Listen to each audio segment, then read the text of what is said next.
Welcome to the Super Facts Show on the Super Facts Network. Featuring St. Laz, who also hosts the popular web series Gem Pop, and music journalist Mark Walter Ward. They have discussions about hip-hop, culture, society, philosophy, and everything else. Now available on YouTube and wherever else you get your podcasts.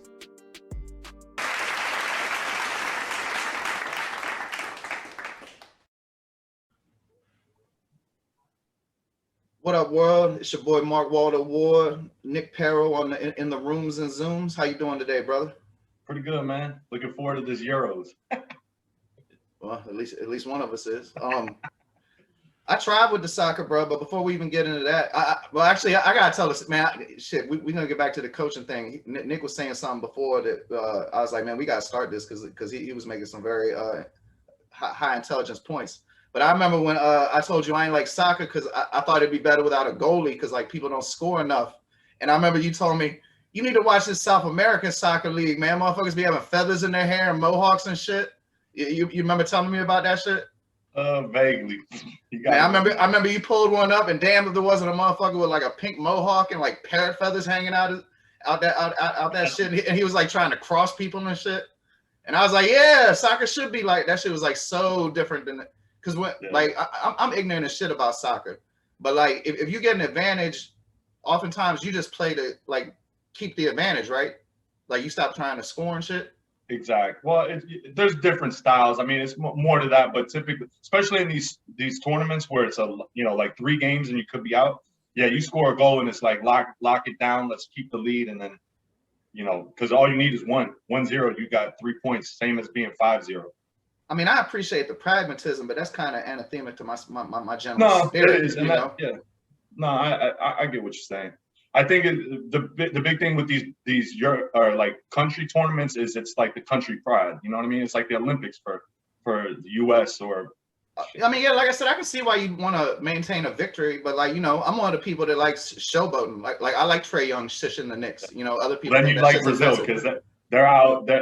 They're like they know like their country wants them. They don't want to like they don't play the 1-0. So certain countries have different styles, and Brazil for sure is one of them. That's like we're the best in the world. We're gonna try to score like 3 every game, 3 or more every game, no matter who the opponent is. You think there's any correlation to that being the reason why there's so many of the top players in general come from Brazil? Or it's Argentina though, isn't it? No, I mean, for real, it's probably. I mean, Europe in general, there's the best players, but Brazil, I don't know. I think it's just because they play a lot of street ball, like so you get a lot of like guys that just play soccer all day, like in the streets, versus like in Europe, it's more structured, which also kind of is an advantage that way because they're more fundamentally, they understand strategy, like tactics and strategy. Whereas you got like, it's basically like, you could compare it to like basketball. You got the cats that never played in any type of leagues, but they play every day and against guys older than them at the court in the neighborhood. And they develop toughness and skill by that, but they might not understand how to properly run a pick and roll because nobody, Or they might know, they definitely won't know like a motion offense. Exactly. Or just being, just understanding like more advanced tactics where, like a basketball player with less skill who only plays when he practices, whatever, the 4 times a week in the one game on the weekend. But he's got the fundamentals and he understands like, okay, if X goes to Y, then I need to go to Z, that type of thing. Does it correlate towards basketball? Like, a lot of times when you see people that use systems, it's to make up, if you got a singular talent, you make the system around the talent. But then if you see in these playoffs, the teams are a little top heavy, if one of their top 2 players is injured, then all of a sudden the system don't work. So then like, then you see like, maybe the old Coach Bud system before, when he wouldn't do any switches and all that shit. It would have a higher floor, but not as high of a ceiling. Like, you often use systems when you are lacking in talent. Is that the same in soccer? Yeah, of course. There's teams that will just like what you mentioned about the 1-0, or there are teams that literally they like our goal is to not let in a goal for like the first 75 minutes. And if it's 0-0 the last 15, then we'll open up a little bit. Or they just play for like set pieces, which are like, where somebody gets fouled or a corner kick. You get to put the ball down. All your players can advance, and it's like a set play. You know what I mean? Like it's almost like an inbounds play. So it's like they all like versus open play where, you know, the ball's just moving around. It's harder to coordinate. So yeah, absolutely. There are teams that know have a lot less talent than the opponent. And they're just like, yo, we're just going to, you know, like almost in boxing, you got a guy who's like, yo, I'm just going to absorb as many hits. And hopefully in the later rounds, he gets tired and I get him with that one and he's out. That's funny. I was about to make a fight comparison. You know, in the UFC, you know, sometimes when people know that they're winning, they won't press so they can, you know, seal the decision or whatever. And that might be rewarded in the moment. But the UFC is like one of the only sports that, you know, Dana White don't like that shit. He's looking for knockouts and finishes. So, you know, if someone keep doing that, they're going to get lesser profile fights. They won't be on pay-per-view cards and make more money. And I like shit that enforces aggression. But, you know, the original point that you were making before we started was about, you know, and you started bringing up soccer in relation to, you think in basketball, it's more on the players and the coaches. And you see how in soccer, the coaching can be more important. Could you elaborate on that point?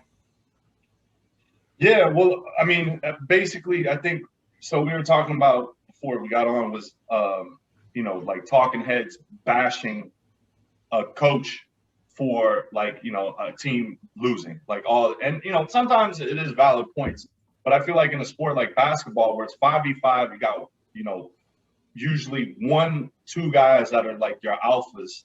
I mean, I guess in the Nets, you could be 3 nowadays with the big threes that go on, but there's just like, you know, it's going to be one of those 3 options, where in a sport, like I was even comparing to football, you're going to have multiple options, you know, that you can do. You can do multiple things. So I just think in basketball, and not to shit on basketball at all, because it's one of my favorite sports, but like, I just think coaching, like you can just roll out a ball. Like I could, like last minute of the game, I could be like, all right, Harden, Durant, and then Irvin, and then throw in 2 guys and be like, all right, hey, you know, Durant, do you? And it might work just as well as somebody who you know what I mean, designs a play. I haven't said that, like, you know, there's 2 sides to everything, because of course there's good coaching, but I guess the point was earlier that talking heads bash coaches so often. So how's coaching really more important in soccer? I wouldn't say it's more important, but like you control a lot more of the tactics. And that kind of goes back to what we were saying earlier. Like in basketball, there's going to be like 180, maybe even more possessions a game. I don't know how many there'd be in soccer per se, because it goes back and forth. It's definitely not 180. But like, it's just a lot more players that you can move. So imagine if you expanded the court and you had 10 players, like that's going to put a lot more pressure on the coach to know where do I need to put this guy? Where do I need to put this guy? Like, you know, so I just think it's a little bit tougher of a job. Now, do they do off-ball picks in soccer to get people open? Do they do off-ball picks in soccer to get people open? Kind, but not an open play in those set plays I was talking about. A lot that is popular. So like if it's a free kick, I might like kind of just move in the general direction of your guy instead of pick. Now, mind you, if I like knock up, like they're a lot more strict with. If I really knock, like even if I'm set, like how in basketball, if I'm set and you run into me hard and you fall over, that's not a foul. Now, if I move into you, it's a foul. Whereas soccer is like, if you clearly are blocking somebody else's path, like you can get called for the fouls. It just depends on the rest and everything. But yeah, I just think from basketball it's not even basketball, it's the fact that there's 5 players versus football, soccer, you have 11. So you have a lot more factors that you have to control. I mean, I think it's a different with the talent level. Like coaching is probably more important at the lower levels. In the N.B.A, I agree it's almost irrelevant. I think coaches can prevent mistakes more than they can do good things. Like I don't understand why the fuck Giannis brought the ball up like a point guard for 2 years. Like shit like that. You need a coach to prevent that from. You need. I mean, like Phil Jackson. Everybody talk about anybody can win with him, but he the only one that got Michael Jordan to do what he wanted. I mean, I guess you can't even say shit like that. He got Michael Jordan to buy into the offense in a manner that the other coaches haven't. So like to me, like somebody that can rein in superstars a little bit, because you know obviously they got a rational self-confidence. They're pro athletes. Like that's valuable. But you know, to your point in the NBA, if you got the right talent, it don't really matter who's the fucking coach. I mean, maybe Mark Jackson would, or he wouldn't have coached the Warriors to a championship. But I guarantee Steve Kerr ain't the only coach who could have coached that roster to a championship pre-KD even. Yeah, and I think another point I was saying is like NBA, it's more of like it's just more of a coach or a players league. The players win the games to me, because half the time, think about it, you might have a brilliant coach, whatever the coach you want to say is the best coach. He writes up a play and the other team just totally destroys it, right? Now it's up to the player to kind of do his thing, and freak it. Like, and we've seen excellence in these guys where they like, you could tell the play crumbled and they're able to get off a good shot and I mean, that's who wins the title every year. Every year, the team who they're out. You can't name one title team that don't got somebody that can consistently, get a shot, a good shot late in the shot clock. Exactly. I mean, I guess if we sat here and thought about it, maybe. I don't know. Like even going back to them old teams, I don't know. I can't think of one. Maybe the old Wizards, the 78 Bullets, maybe. Have you watched any of the Suns Nuggets series? Every minute. I love Jokic. Yeah, me too. But what the fuck is Mike Malone doing, man? Like, if I can see it, and I've never played basketball at a high level, I can't believe he is just repeatedly doing they're setting a screen at the 3-point line. Jokic is sitting in the paint, which I get if you you tried it, but it's clearly not working. Chris Paul is just skating around the screener and getting right into the kind of like the elbow extended and just wet. Like I think the last game 3 there, he might have taken 8 shots all in that one little vicinity. And I think he missed one of those. You know what the Suns' offensive rating is? When Ayton, Booker, and Chris Paul is on the court, if they play 48 minutes a game, they be averaging 163 points a game right now. They're really like. I mean, bro. To your point though, like if the fucking team's offense starting lineup is averaging 163 per 48, you probably need to make a fucking adjustment. You know what I mean? I don't give a fuck what guards you got injured. There's something that gotta be done. You get Michael Porter out there. I mean, he ain't doing shit with his back anyway. And then you could even go to one of our guys, Scott Brooks. I never Bertans was just constantly getting. Don't get me started, bro. I was like Bertans, why? I know it's kind of hard to that these teams are smart and they'll attack your guy no matter where he does. But I'm like, you got to try something better because Bertans was just getting cooked all season long in the fourth quarter. It was he's such a liability, man.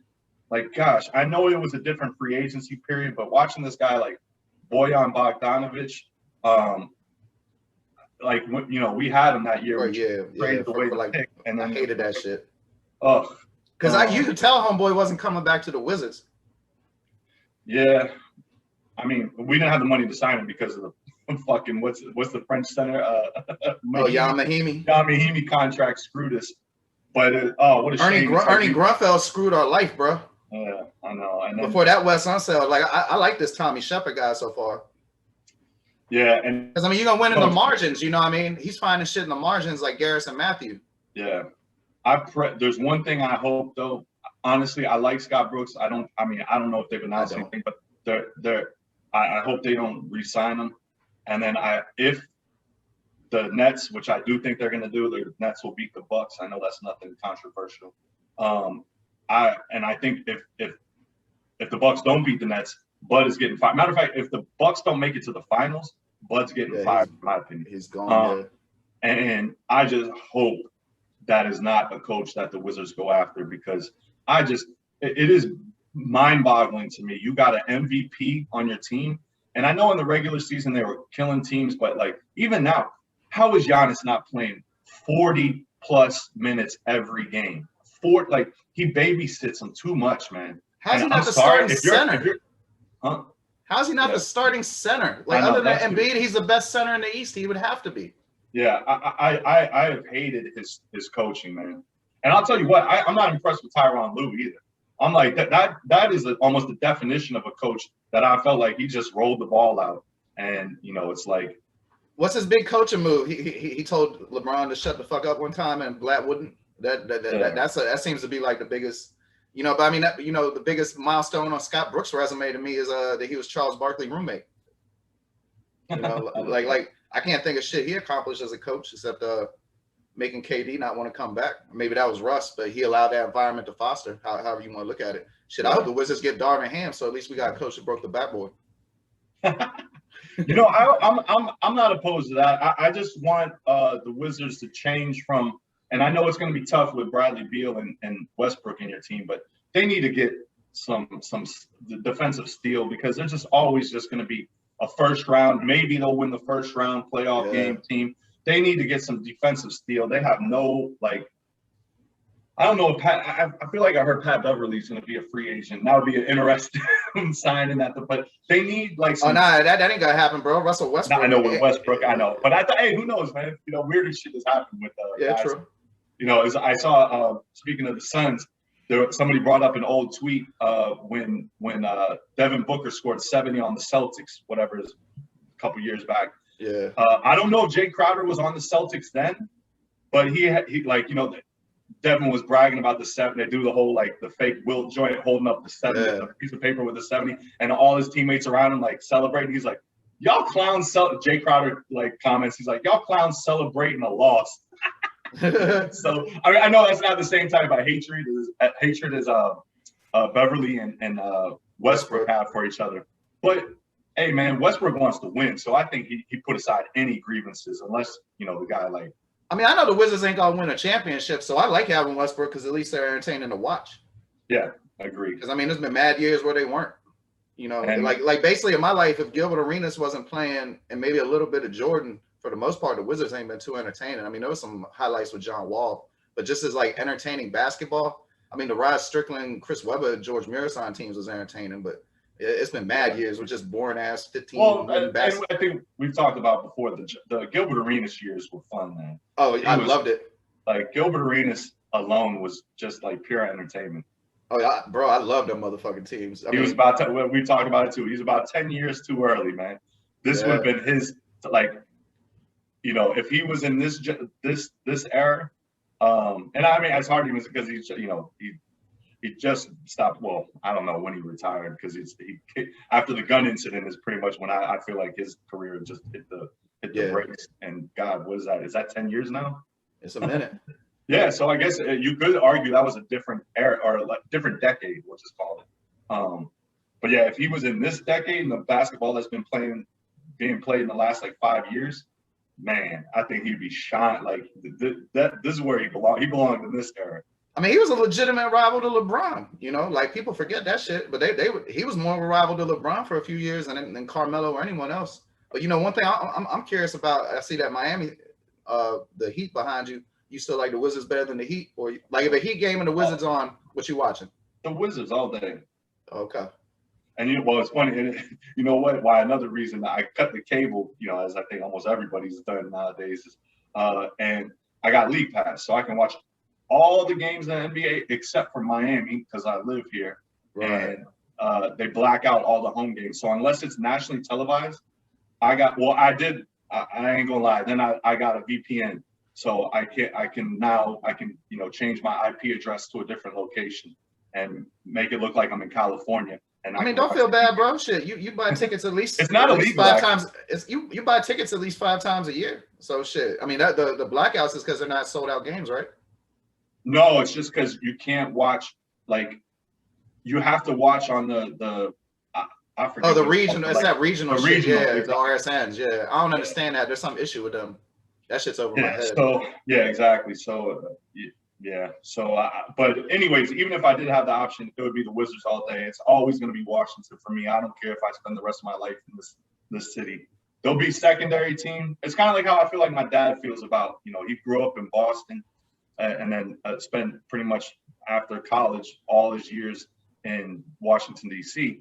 So Boston's always going to be his number one team. But if they're not playing any Washington team, or, you know, Boston's eliminated, it's his secondary team. And that's kind of how I feel about all Miami teams. I think that depends on the area though, bro. Because, you know, I don't give a fuck how long I live here. I ain't never gonna like the Orlando Magic. Hey, I kind of like something like I can't wait to see when oh God, I'm blanking on his name. What's the lanky guy who had like Mo Bamba? Mo Bamba? No, I do. He's kind of. He was shining, you know, in garbage time in the season, but no. The lanky guy who like tore his Achilles or AC. Oh yeah, from Florida State. I know you're talking about the high draft pick. Damn, I like that guy. Yeah, damn, that's gonna kill me. I don't know his name. He definitely, man. Homeboy got some vicious defense. Yeah, so because I got the opposite of you. I cut the cord and I didn't get the package this year. I just got Sling just now. So like the only thing I could watch was Orlando games because I could watch them on the regular TV. Regional, yeah. But after like 3 or 4 of them, even when Aaron Gordon was on and Evan Fournier was still on the team, man, they were so fucking boring. Man, yeah. what was homeboy named the point guard? DJ Augustine. Man, that motherfucker had to be the worst starting point guard I've ever seen play in the NBA. Yeah. Well, it was a shame with what was the first round draft pick they got? Markelle I want to say Fulton. Fultz. Yeah, I was like, it's not Fulton. Fultz. Markelle Fultz from PG. Markelle Fultz, man. Yo, he was looking solid, and then obviously the he looks like he's gonna have a niggling knee injury the rest of his career, especially after this is second ACL, or right? It was ACL, I believe, second ACL. So I liked what they were like. Fultz was Jonathan Isaacs, and I ain't look it up either. Jonathan Isaacs. Yep, Isaac. So I mean, look, they're far from it, but I like some of the young pieces. Not mind you, that's assuming a healthy Fultz, but I don't know, bro. I think it's probably good life advice to never hire a man who's been fired by the Charlotte Hornets to coach your basketball team. Yeah. And I think Terry Stotts is going to go to Indiana, but I was laughing when I was like, damn, they're just going to get the slightly more successful version of Steve Clifford. Oh, gosh. Man. Like, that's another one. I was like, please, Wiz, don't go after Terry Stotts. Like, yeah, I want no parts of that. It's not even no diversity shit. But like, them Bamas are just retreads, man. Like, they don't necessarily have to hire a black person, a person of color, a woman, none of that shit. But I want somebody new. You know what I'm saying? I'm tired of like, they always hire these motherfuckers. I mean, even when they hired Leonard Hamilton, that was a black dude.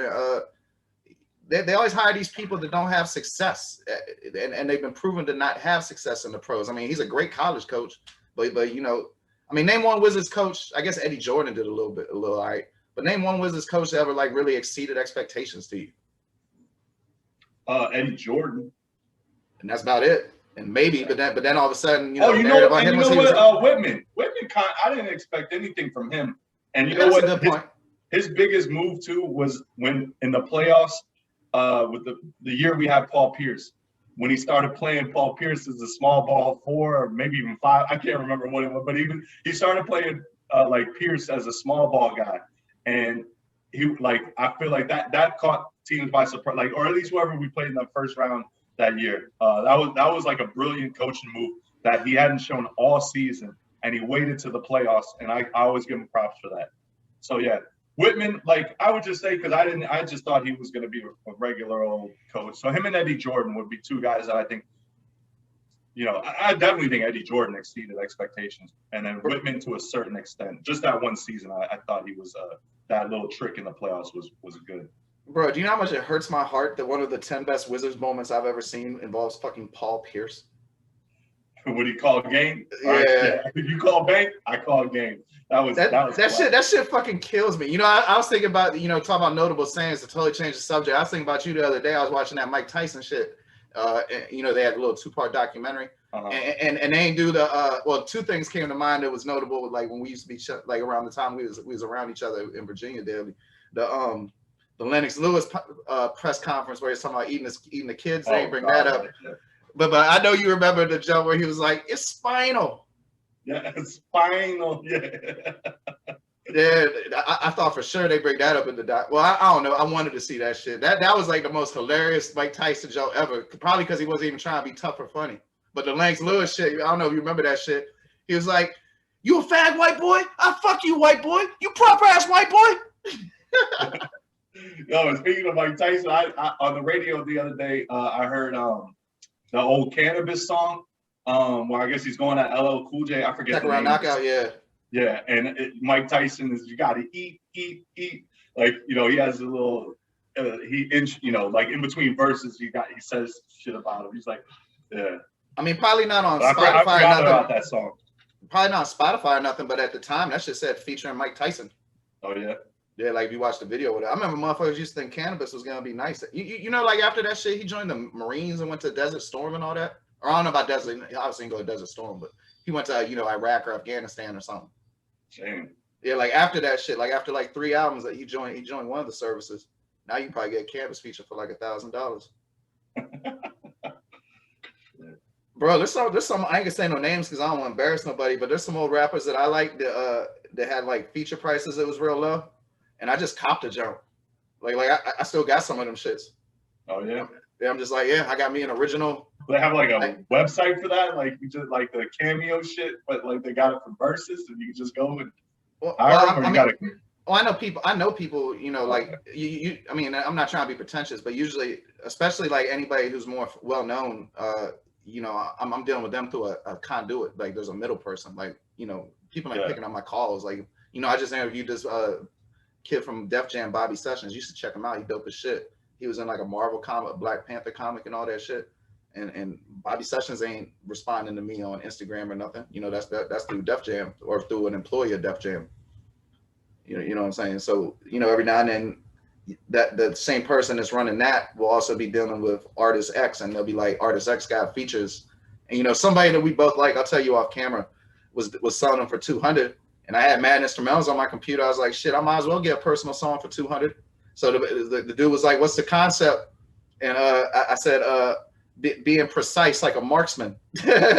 So the band made a fucking marksman song. You know what I'm saying? So that was 200 well spent. Man, I could never be a sniper.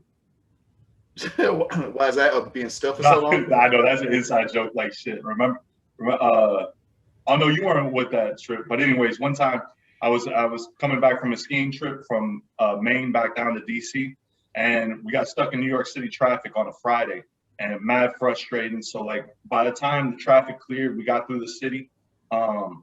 We had a J rolled up. I'm like, yo, spark it. And, you know, traffic clears up, I floor it. And of course, a cop pulls us over immediately. And we probably had like a half ounce, but when you're 19, you're nervous as shit.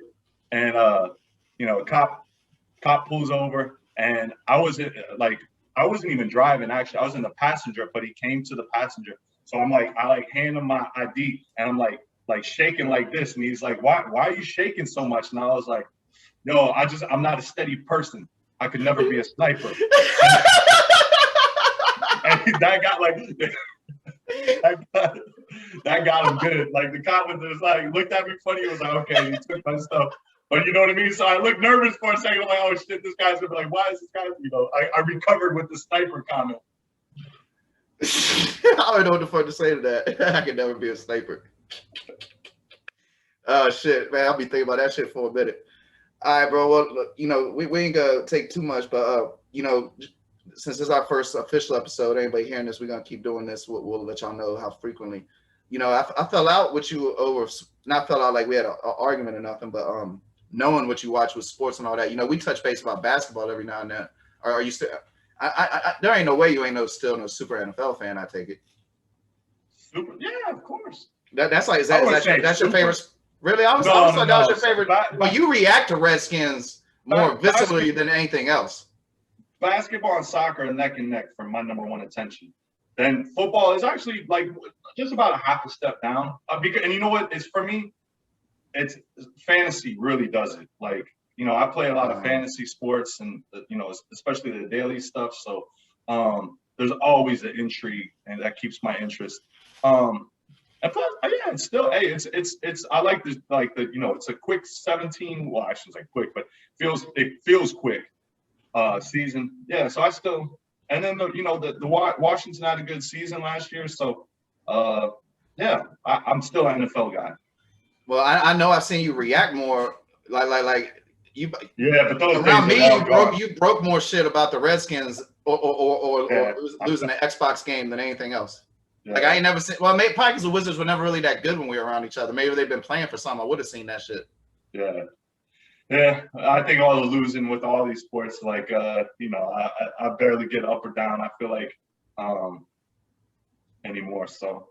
Oh, you used to be. You was a passionate young man. Oh yeah, I know. Too bad I was all wasted on all them losing ass teams. I mean, DC sports.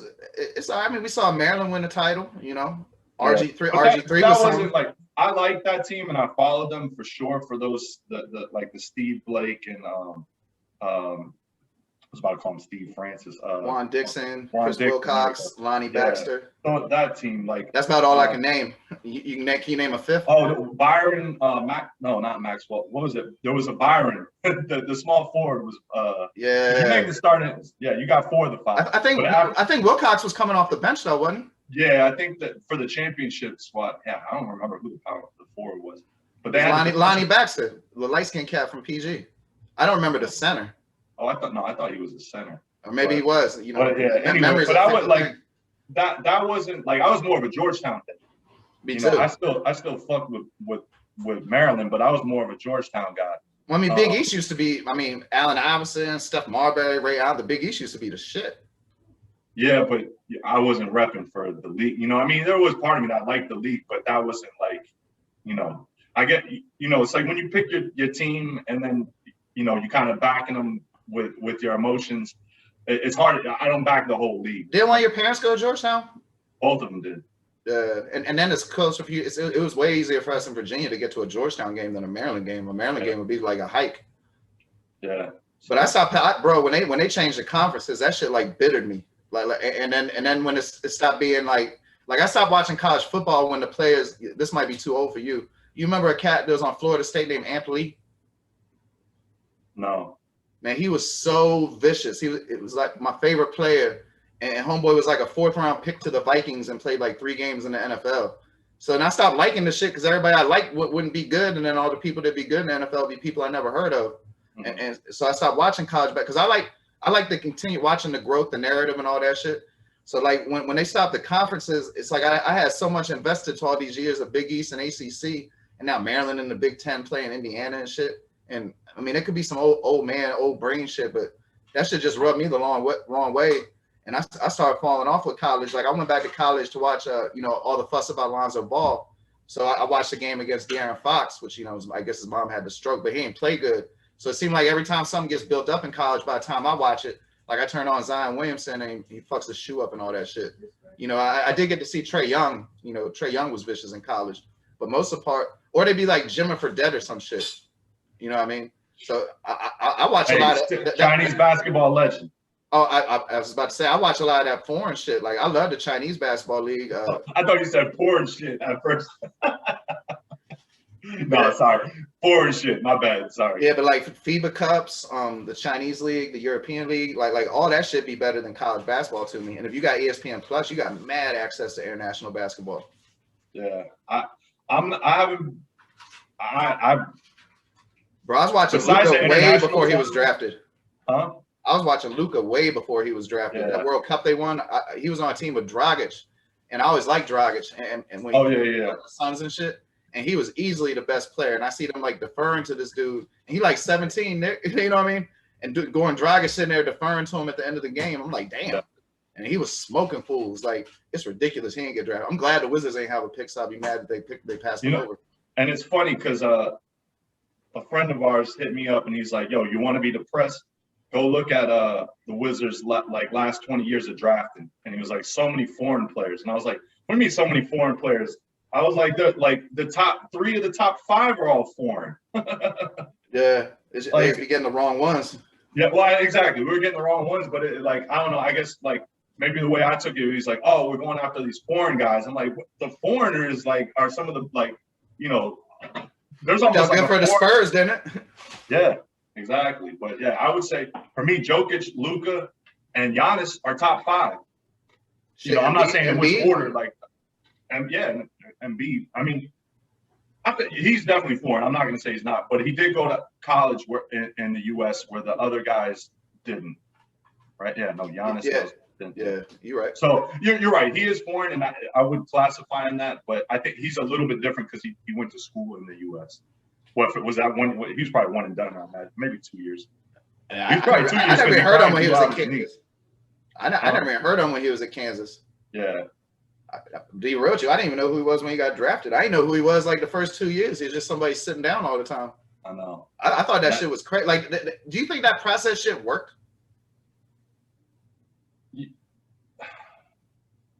Well, yeah. But could they have done it differently? Yeah, I don't think that's the right way of doing it. See, I think the concept worked. I thought they had like, why did they draft like 7 power forward problem centers? is with that strategy is like you never, unless you are really good at scouting 14-year-olds, and like in whatever, like in 5 years the best center is going to be out there, and you need a center that it's like it's hard to, like, you see with the Suns now, they had like a young nucleus, and then they added some veteran guys, and Right. obviously CP3 and like Jay Crowder, and it like all of a sudden they're competing for definitely the Western, like, they're in the hunt for even the championship. They would be amongst the favorites. Whereas like for me, it's like if you get, these guys, N.B.A, Ben Simmons, I mean, who else, like Fultz, like it's hard for all of them to get like to for one, all be able to re-sign them year after year. Right. If you're getting number 1 or top 3 picks every year, that means, you're going to be paying some big dollars, like, consecutive years. And then it's just like, how do you know every year that if you got like Embiid, how do you know the next year it's not another center that's going to be the best pick? And for me, if you're a team that is not making the playoffs, you just draft best player available. That's how I've always felt. Like, you don't look at the position unless it's like you literally have like Westbrook, and like the number 1 guy is a ball, like LaMelo. Like, you wouldn't want LaMelo. You would go somewhere else. But otherwise, man, I think if it's, you just draft the highest guy. So I don't know. For me, I think it's to win a championship, you got to have the veteran. And I mean, you could argue too, you just get the youth, and then as you find, you get the right, like these superstar players, you hit on a few of them, then you can add the veterans. I think there's just other ways you can build besides tanking all the time. So no, I don't. It worked for Philly, but it also, they sucked for years. And I mean, luckily it's a good sports town. Like, they're, I dislike Philly fans.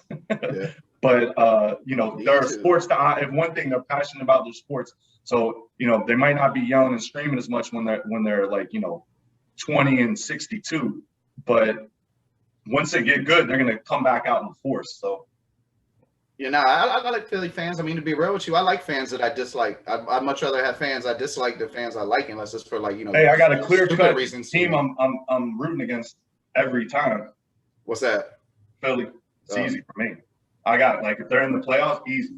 Anybody but Philly. So you're right. It makes it easy for me. I can dig it. Hey, what you think that he should? You think that he should resign Jimmy Butler? Yeah. So you're comfortable giving him a 4-year, 5-year max? Yeah, why not? Man, that might kill y'all flexibility going forward. It's not me. So okay, well, the city of Miami and its basketball fans. Let's put it like that. I mean, I know you ain't an organization. Yeah. No, I would sign him. I think he's a dog that could win a championship.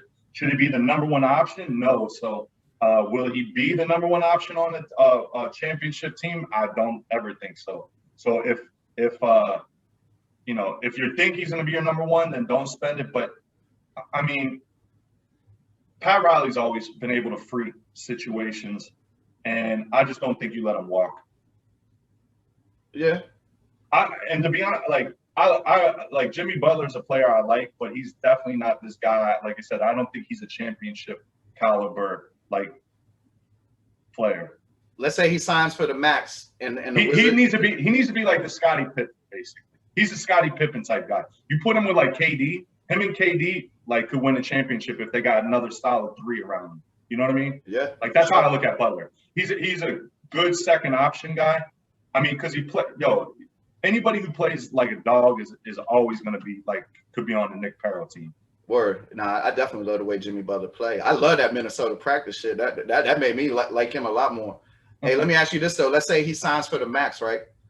Would you, if the Wizards traded Beal for Butler, it's just straight up, no other players involved, do you think that would make the Wizards a top 4 contender in the East? Then you'd have Butler, Westbrook, Rui. I didn't really get to see the Danny, I don't know how to say his name, the lottery pick.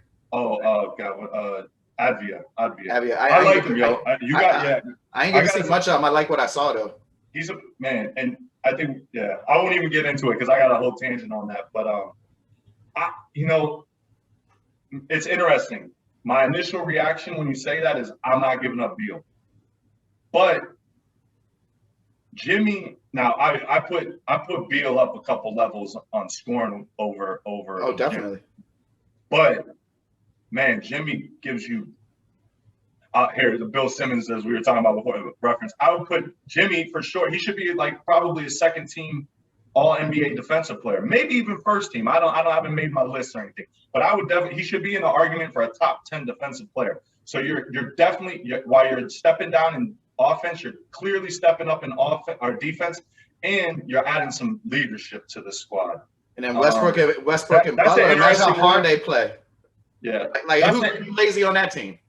Yeah, that's an interesting one, but man, I really like Bradley Beal's offensive skill set, and I just wish Davis Bertans could play even like 20% better defense.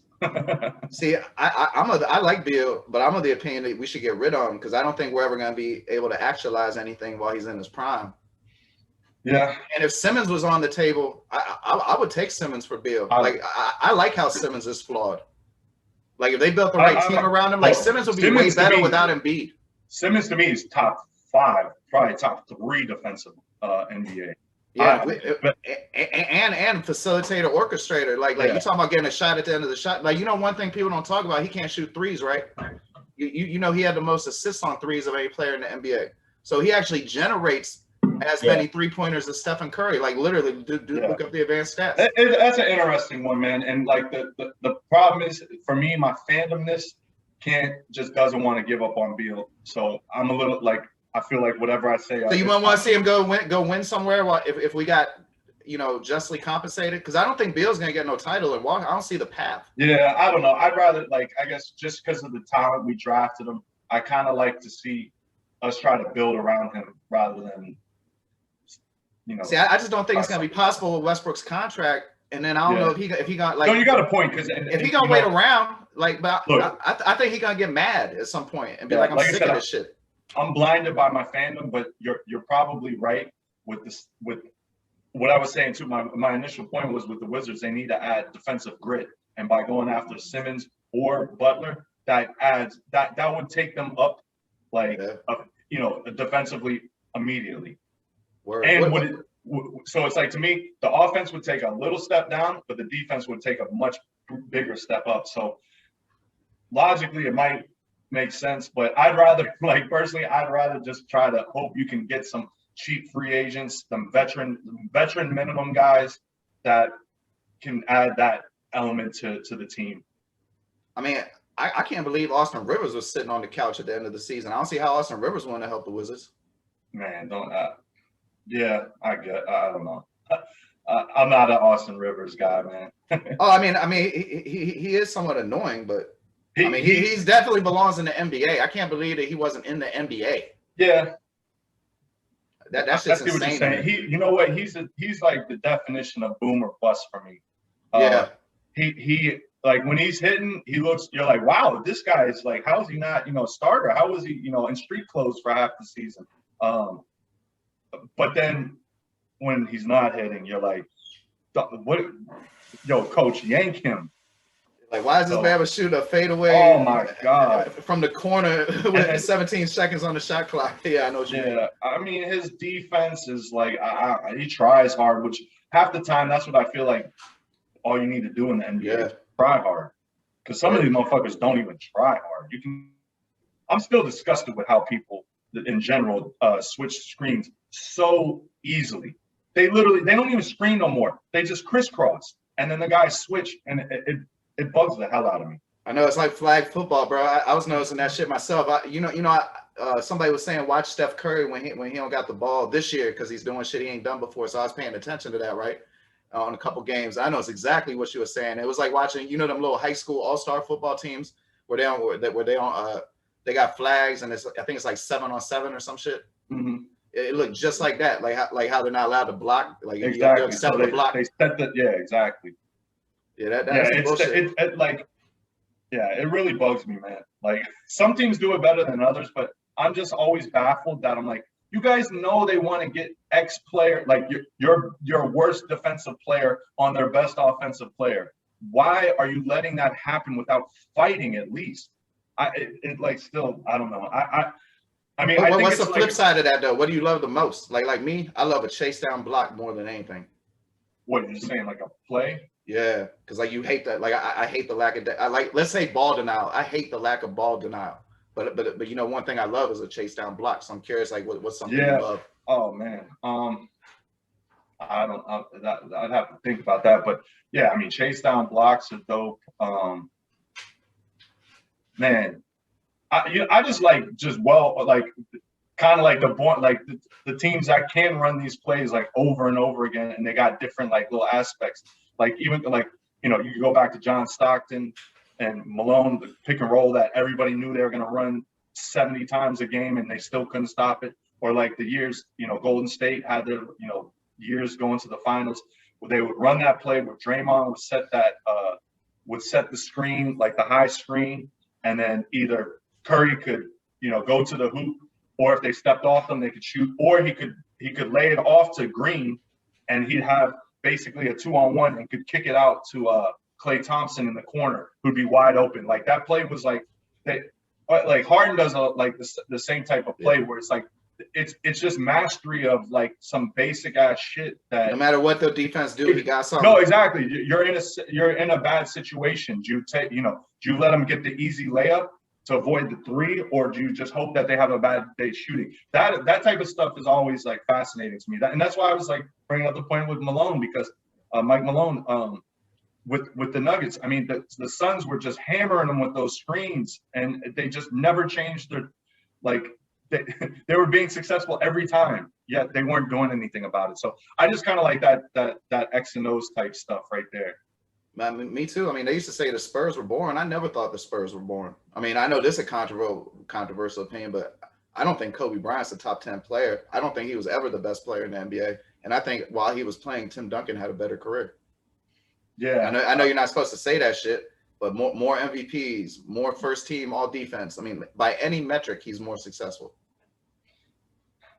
Yeah, the big difference is if Tim Duncan played in the Lakers, he'd probably be just as highly rated. That's, I think, really why. One, he wasn't flashy. I'm not saying Kobe was flashy, because he really wasn't. Like, he was a trash talker for sure. But I think if Tim Duncan were to be able to play his whole career out in the Lakers, he would be talked about a lot differently. I never even thought of it like that, but for sure. Yeah. Like if you flip their teams, if Kobe spent his whole career in San Antonio and he had the same, let's say he had the same career as Tim Duncan, like you said, more MVPs, more titles, I bet you people would talk about Tim Duncan as being like more career points. Yeah. I think there's a perception. Like, I always say, like, when you look at betting lines too, you can tell right away. Almost all the New York teams get like the bookies know to add a couple, like they can push a couple extra points because they know that like these are popular. Same with like LA, like the popular markets always just get, that's why they get the best players typically. Man, I'm glad that you don't got to worry about jail and shit to do betting now. I still go to my corner store because it's not legal in Florida, but there's the corner store. They got a little bit of everything, man. You want almost whatever need you want. They can fulfill, and yeah, they got a little corner store. So if I need a goat for a Santeria ritual, they got me. Oh well, now you got to go to but you still live in that same spot I went to. It's cool if I say where you're at. Yeah. Okay. Well, some people don't want people to know. So yeah. So man, where you lived in Miami, bro, I never really seen no place like that before. That was one of my first times ever really getting out in Florida. Do you remember when you were like, "Yo, we got to go to the beach"? Because I had seen it. It was me and my son was like 5 or 6 at the time, and you didn't know it, but they was having like the wildest pride parade I ever saw in my life. And I parked by that garage all the time. So yeah, I know. I feel like it's a Pride Month. Yeah, it is Pride Month, right? Yeah, I went to a Pride event yesterday. It was outside of the record store day. I got mad free T-shirts. Vote for whoever Welch is. He matches my hat. Yeah, I do remember that. And I feel like, it happens so often because I'm so routine. That parking garage is always like convenient. Bro, do you remember, like, see, this might be regular to you. And like, it's not that gay people are irregular to me for anybody who don't know me. Like, I have no problem with gay people. But I'd never seen such a, let's say, a uninhibited Pride event before. And somebody took like a Fiat or something, like one of those little cars. and made it so you couldn't even see out of the motherfucker. And there was like a stage on it, and they had like a little remote control, like a crane. They put a sign for it, and there was a stripper pole on that shit, and with a stairway to it, and people was coming off the street, getting on. Yeah, man. Like built dudes and thongs and shit. Like, man, suntan lotion smell like coconuts like a motherfucker. Yeah, Miami does some crazy things to people, man. Like, yeah, you'll see, like, I mean, in the news all the time, there's all types of craziness. I mean, that shit's cool though. Like with the betting, man, I'm glad that people can do what they want and be safe. Like you shouldn't have to risk incarceration to make a bet on a fucking sports team. You shouldn't have to risk getting your ass beat because you want to, you know, dance in a thong if you're a built man for other men. None of that shit. Exactly. And I'm shocked. I'm more shocked that every state hasn't legalized both gambling and marijuana. Word. I mean, I feel like maybe some of the Bible Belt, because of their, you know, religious values, is holding them back. But come on, man. Like, the governments are shutting down, you know, other, you know, extracurricular stuff because they don't have tax revenue because of all, you know, COVID fucked everything up. I can't understand, especially after a wasted year of revenue, that they wouldn't not, like, everybody doesn't have. I'm shocked. Like, I mean, pornography Virginia legalized gambling before Florida. I thought that was really weird, and I wouldn't be surprised if Virginia has legalized weed before Florida. But I mean, it's on its way. But I that's what I can't believe is that once people, I got legal weed in Florida. Yeah, you got, yeah. All you need is a prescription. So technically, but I got night terrors. I had a bad. I saw the Care Bears. I literally said this. I said I watched the Care Bears movie and the evil Care Bears scared me, and I can't stop dreaming about it. Like, here, good to go. Good to fucking go. Because I had another one. I just wanted to see if it worked. I had another one on call because it's easy to find in pharmacy mills. Shit, but you ever thought about getting into TRT? Like I've been thinking about that testosterone replacement. That's real easy to get in Florida. Costs about $300 a month. Man, they say like when you first start doing that, you be back dunking and all that shit. Back dunking. I haven't dunked. Nah, I'm good. Man, you used to solidly grasp the rim. I might solidly be able to get my fingertips on it, but I don't know. You grazed the rim in your day. Yeah, of course I could graze it. Yeah. Shit, I definitely had points where I could lay it up and smack the backboard. So, but yeah, no, I haven't thought about that. I'm good. I mean, I'm good. I know I can. That's what them Marvel motherfuckers be doing, bro. You don't never want like a Thor body for like 3 months of the same workout you do anyway. Nah, the problem is I'll never have the Thor body because I like to throw back too many brews, man. And I still like to. My workout philosophy is I just want to equal out all the alcohol, and then like I watch what I eat, but I'm also like I kind of eat what I want too. But I also like I naturally like vegetables and stuff. Like those are like I tend to lean towards the healthy side. But hell, if I want a hamburger, I'm not over here thinking about, oh well, this is X amount of calories. I'm gonna be like, all right, well I'll run 4 miles. You know, well, that's what I did earlier today. I ran 4 miles so I could drink beer and watch soccer the rest of the day. So my workout philosophy is just to stay in a stay centered. You're trying to find that balance in life. Exactly. I don't care. Like I'm not, for me, to have a 6-pack is not worth me not keeping, my stress relief of I can dig it, but there's also that like I got pain and them people like back pain and shit. And a lot of people that do the TRT or the IPO, they say it mitigates a lot of pain. Like you feel young and good again. Like you ain't as old as me, bro. There really is like a little difference you start seeing around 40, but around 42, that shit really like you have one bad meal and like because I have like a 5.5 pack right now, and that's because I didn't eat good yesterday. And like literally 1 or 2 days eating bad, I can see the difference. Or like with my like lifting and shit. If I go like a week without lifting, my fucking personal, my PRs go down like a motherfucker, way more than they did even when I was like 35. It's funny you said that because like they just opened up my local gym like a month ago. It was like a government gym, so that's why they took so long.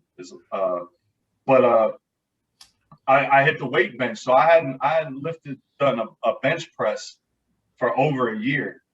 You got hurt? Huh? No, no, no, no. I'm good. Like, so a month in, I'm damn near back to where I was. Like, I was surprised with how quickly. Oh, it I comes back honestly was fast, only. yeah.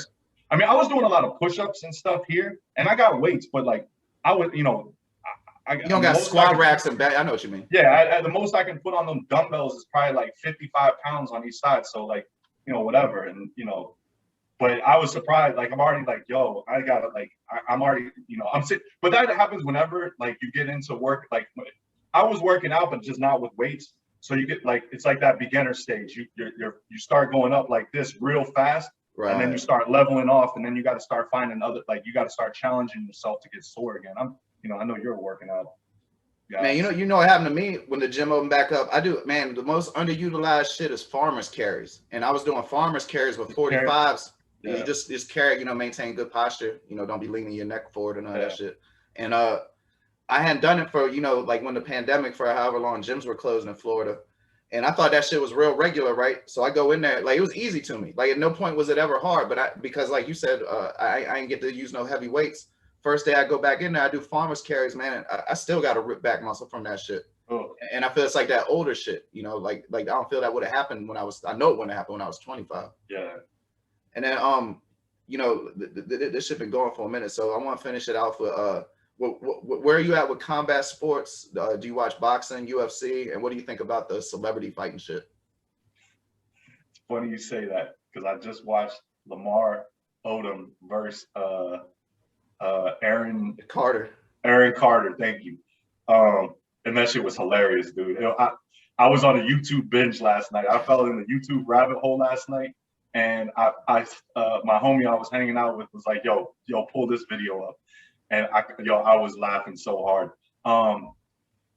Yeah, that was a wild one. Basically, UFC, I'll watch some of them. I pretty much, if I don't recognize the dude's name, I won't pay for it. If I do, if I'm not doing anything on a Saturday, I'll watch it. I like it, but I'm definitely not passionate about it. Like it's far down on my sports, like priority. Number two with a bullet for me, and I never would have thought that. But and I'm glad Showtime was fucking up last weekend because I was about to drop $50 on that dumb fight between Mayweather and Logan Paul there. But you think that's bad? Like a lot of people are moralizing against it. I gotta get well, no, it's just because I know like every time Floyd Mayweather fights, we know what these fights are gonna be. We've seen him fight 50 times. Like the dude is just hard to get to. I guess it's just everybody wants to see him actually, like, not that we want, because I'm a Floyd guy. I respect him. I don't like his fighting style is boring as fuck, but it's effective. The business strategy, like exactly. I respect the business shit, but no matter what. I do like I think what made it so intriguing for everybody was the same thing with the celebrity. Like you got Lamar Odom 6'11" fighting Nick Carter, who I think was a little bit, he might have been 6'3". He was taller than I thought he would be. But foot difference, the height, and I think that's the Paul, he's 18 years younger. He was 40 pounds heavier. He had a 4-inch reach advantage on him. So I don't know. I think that's what makes it kind of fun. Some of these celebrity boxing and these mismatch. I admire their ability to generate revenue. Yeah, I think Bill Simmons brought it up on his pod recently too. It's there's something entertaining about watching the best featherweight. I don't even know whatever, the best 135-pound guy that's elite fight some guy that might be my size, that. Yeah. I'm not saying me because I'm not a trained, but somebody who's not super successful, 6 foot, 225 or something, and can at least know what they're doing. Just to kind of see, it's kind of an intriguing matchup. And I'm not saying that has to be the matchup, but I think boxing needs to, the fact that they all have to weigh the same, I get why that's done, but I think it is kind of intriguing to see these mismatches. It's kind of like how we in all sports, when it's you got an up-tempo basketball team playing a slow-down defensive team. That mismatch of styles rather than 2 high-tempo teams that are just going to run and gun. We know, all right, it's going to be whoever's the hottest. Or you could say, a team that plays 2 bigs. Imagine if a team had N.B.A. and Jokic. like on their team, and then 3 small guards versus a team that's all like kind of like what the Clippers are doing with like basically 4 swingmen and a guard. Like Right. I like I think that's intriguing, and I think boxing, and I understand why MMA would never want to do that because it used to be like that. The old UFCs, there was like, if you watch them, there was no weight. The original ones, there was no weight classes, and they fought. Like if you won in the morning, you'd fight in the afternoon and fight at night and all that shit. Yeah. Motherfuckers was walking in with like wood crosses on their back and shit. You should watch, man. They on YouTube, man. ESPN Plus, man. Them shits. Yeah. You'll see motherfuckers breaking each other's legs though. That shit's nasty. That's why I ain't used to like it, because everybody, when we was younger, when they tried to get you to watch grappling, I feel like too. Man, they'd always show you like Hoist Gracie highlights of this motherfucker breaking somebody's arm or some shit. And I was like, I don't want to watch this shit. What's the last boxing pay-per-view you copped? Like a Canelo John or something? Which one? Like a Canelo fight or something? No, I'm trying to think. Me, it was a Canelo Floyd. That's the last pay-per-view I got. Boxing felt way off. Yeah, it's been a while. Like, I'm looking for a boxer to like. If a boxer comes along, I want there to be boxers I'm interested in. Like, I started getting interested in the heavyweight division for a minute. This is what happens with me in boxing, unless it's a fight like that is really prime. And I would say like the Canelo Mayweather. It's kind of like, yo, what else is going on Saturday night? If I don't have anything else going on, and I'll get texts or calls and be like, hey, you getting the fight, and I got enough people that I'm like, all right, you bring the beer, you bring the food, I'll order the fight, and then it can be like, so it's more of like that. It's a means to an end, though. Exactly. It's a way of gathering friends. But yeah, it's like. What's your interest in Tyson Fury? I watch him.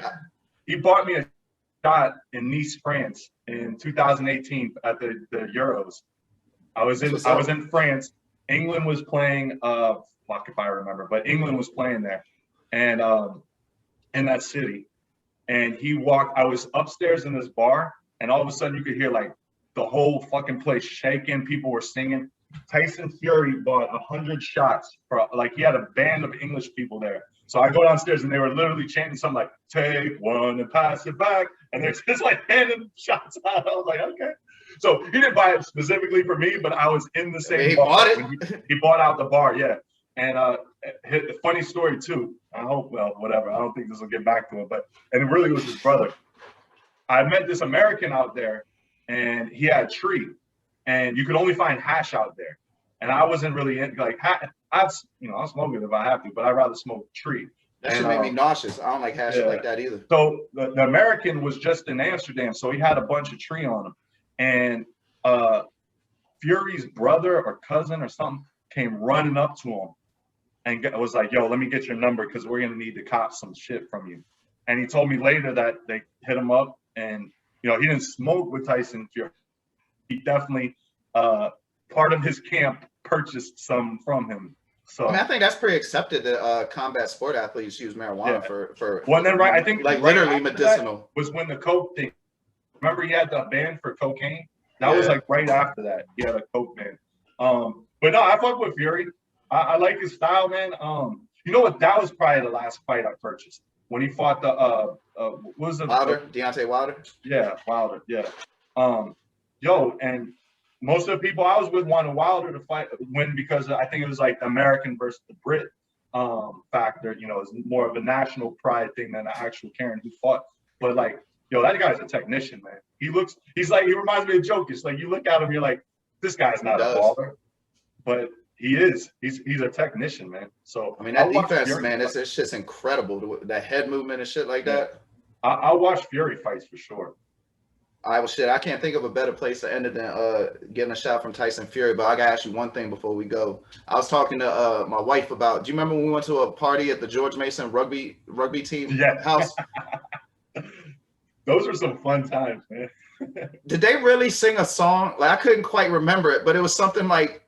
I mean, I don't give a fuck. I ain't say this shit. Cancel me if you want. But did they sing a song that was like Jesus Christ was a fag because he got nailed to the cross? It was some shit like that, right? Exactly. It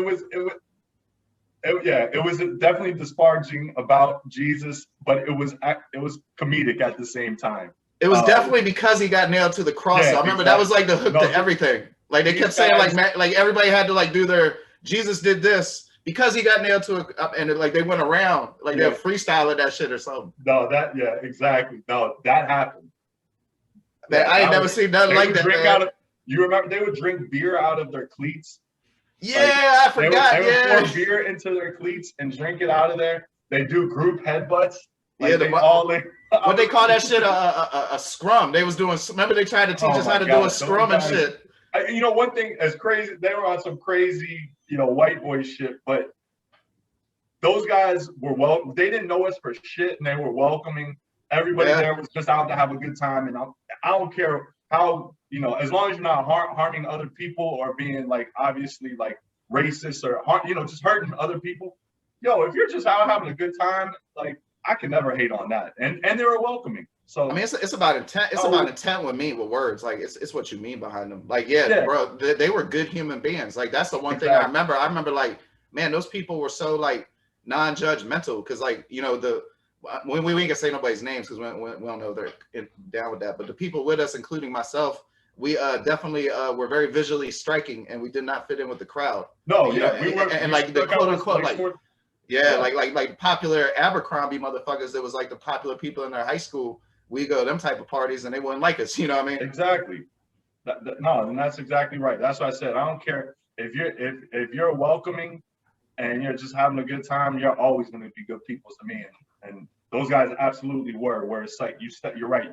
You don't fit into that certain image, and you go to that type of party. You usually, you know, nobody will talk to you. They'll make you feel unwelcome, and that was a complete opposite with those guys. Word. What I used to say that you know, I love everybody. Yeah, right. All right, brother. Well, shit, that definitely good first episode as far as I'm concerned. I'll talk to y'all off camera real quick, but y'all be seeing us again soon. Mark Walter Ward, Nick Parrow. Peace. The Superfacts Network, home of Jump Pop, STE, and the Superfacts Show. Now available on YouTube or wherever you get your podcasts from. Come check out St. Laz, G from the Shop, and Mark Walter Ward.